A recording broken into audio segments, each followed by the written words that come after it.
Hello there. Welcome back to my channel. This will be the first episode of Real Talk, Live Talk, Love Talk. We'll have a name as we go along with it. But anyway, please leave a comment down below if you guys like this idea or have a different name for it than I do. I also do not really know how long this video will honestly take, but I will leave my Facebook and my Instagram down below, also my Twitter. And today's topic will be anxiety and depression, because I'm basically having a lot of comments about this topic, and they're like, and some people wish you want me to cover it, so here we go. I don't really know that much about anxiety and depression. I just know my own experience with it. I do know that it has a lot of symptoms like loneliness, self-doubt, and we'll just get into that we'll just get into all that. Well, with my experience, it all started when I was 8 or 9. I would take medications for it, but I kind of got tired of it, and so for my depression I would see a therapist, and it helped a bit, but then later I noticed I had panic attacks.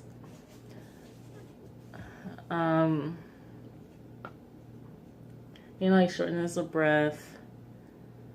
So for that I would go to libraries. It's maybe a little geeky for most of you guys, but I would usually go to libraries and read astronomy books, or pick up a science book like paleontology or zoology or cryptozoology, and I'll have my little composition notebook in my library book, and I'll copy word for word of a book, and I would basically spend my whole day on that, just doing that one thing. So my tip number one for someone who has anxiety and depression: try writing or journaling. That helps me long run of having to deal with it, other than just taking medications or just actually talking to someone. But if you need to talk to someone, that's also a good idea too, because you might want to vent if that's probably why you have depression, because you just keeping those hard feelings down inside of yourself, where maybe you just want someone to listen to you, or you feel like, how should I say this, or you may feel like you don't know your place in the world, and you just need someone to help you figure that part out. With anxiety, I have ADHD. I don't really show it anymore now, but I do have it. I have ADD and ADHD. I was diagnosed with that when I was 12. And I took medications for it also, but how I dealt with my anxiety was basically medication. Journaling and writing and talking to someone did help that, not as much as my depression, but helped in the long run.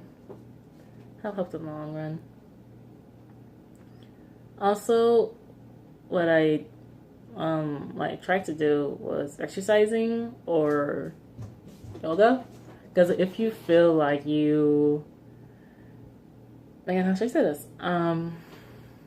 If you feel that your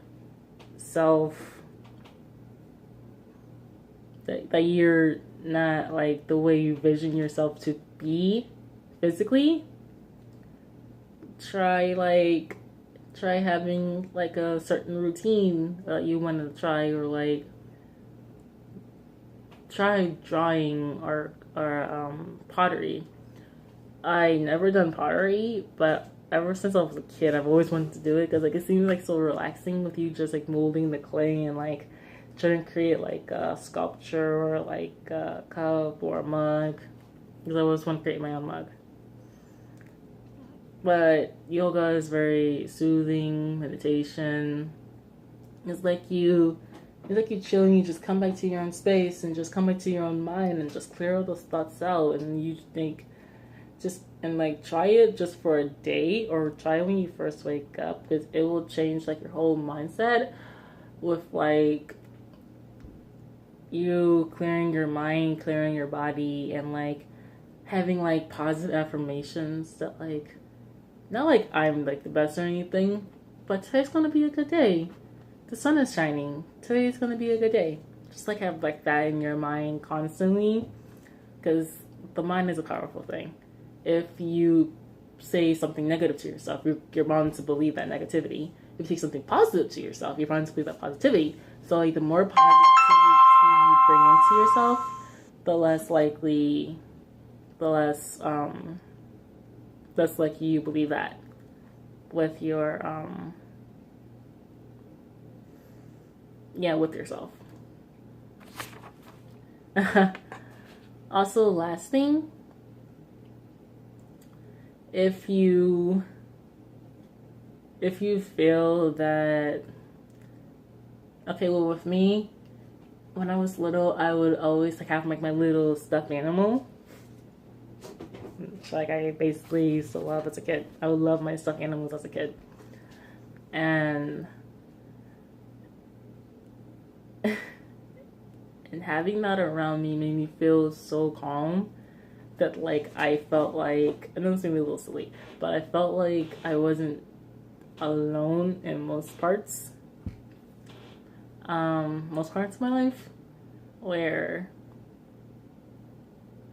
I did like,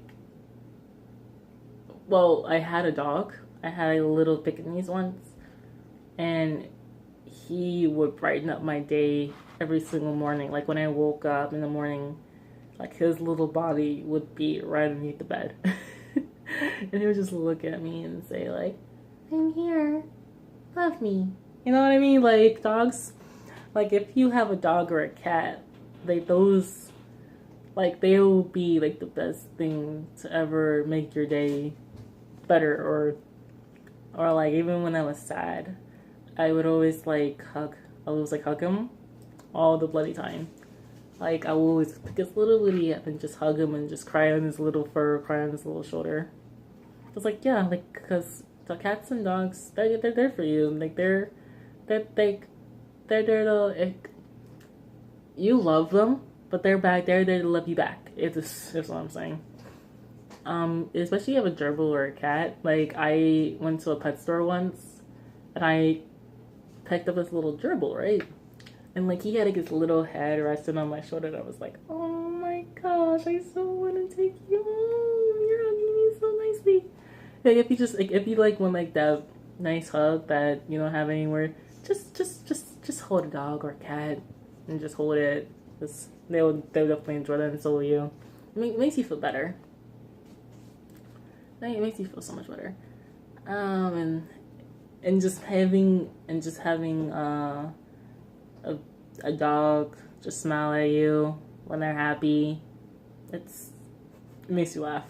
Especially with my two dogs, when I take Ralphie out, you know, his little ears just be flopping up in the wind, his little tail would just go back and forth. He have like a big smile on his little face, and you just want to kiss that little head and just smush his little face, and yeah. Yeah. Here's another thing with anxiety. Here's another tip with anxiety. If you have anxiety, if you have like anxiety attacks like I did, it's okay. Like you get worried a lot because like you feel like you're losing breath or you feel like your heart's gonna stop. Just let it pass. Like I've had those all basically. I've had them a lot when I was a kid, and you're not going to die. You're not going to die. It's just that feeling, and it's very, very scary. But if you try to find ways to calm yourself while you're having those attacks, you'll be fine. Like when I'm like my number one thing when I would have an anxiety attack, I would go downstairs in the kitchen and make myself a cup of tea, like either jasmine peppermint, or even chai tea. Like I have right now, have Earl Grey. Yeah, it's better to have like something that will calm me down also. Like before I do this every night before I go to bed. Every night before I go to bed, I'll have like my little peppermint, like my little peppermint or lavender essential oil, and I'll like put it on my wrist and just move it back together, move it side to side, and then I'll like light myself a candle, like my lavender candle, or my what's that one called? I got it from Body Works, and it's a fall scent. It's called, I think, well, I don't remember what it's called right now, but anyway. Sorry guys. I don't remember what it's called right now, but I'll definitely I'll show you guys in the next video. And I will usually like try to take my mind off like that negative that's causing the negativity is causing my panic attacks, and like I'll just pick up a book, or I'll like do a puzzle, draw, or actually just read a book. And like the thing about drawing is that like with me, it clears your head big time. Like when you're drawing, like you gotta pay attention like to how your pencil or your pen is like going on a piece of paper, and like trying to have a picture. Like you have a picture in your mind, and you want to create that picture on paper. And so it refocuses your mind on what you're actually doing instead of what is actually like what is going on in your head.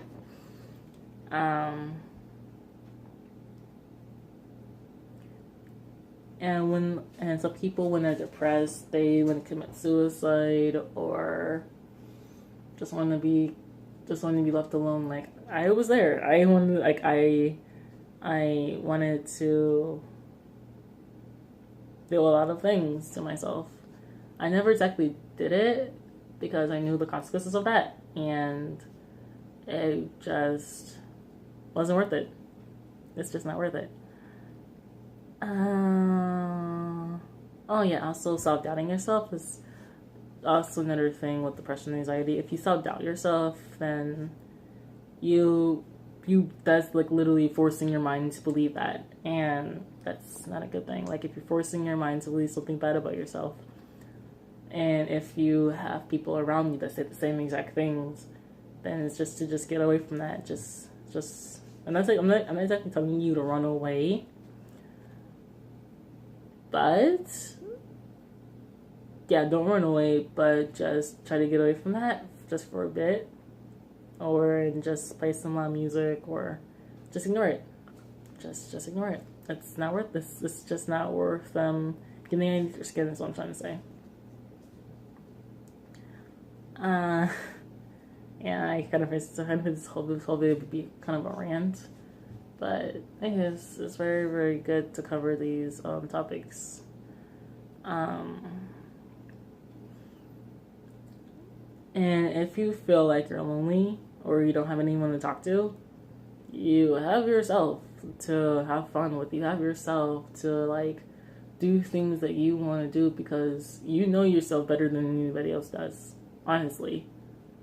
And like with me, when I would feel lonely, I would like go see a movie by myself, or go to like in Chicago, I would go to maybe pier by myself. And like I would just look at like the people around me with like they have like their girlfriends, their boyfriends, or like their friends around them. Like I remember I usually would just laugh in my inside and like, hey, you guys are just here together, but I'm pretty sure you guys have a lot of conflicts about what you guys specifically want to do. Like if you have someone with you, like going like for example going on a trip with someone, you have to also go along with what they want to do too, not exactly what you want to do, because it can also lead into a huge fire, big something there also. So anyway, thank you for listening to me rant on about about anxiety and depression, also my experience with it, and I hope my tips help you. I hope they help you guys a lot, and Again, I leave my Instagram and my Facebook and everything else down below, so leave me comments on this video. Please do. Don't forget to subscribe, leave comments, and turn the notification button, and like this video. See you guys again. Bye, lovelies.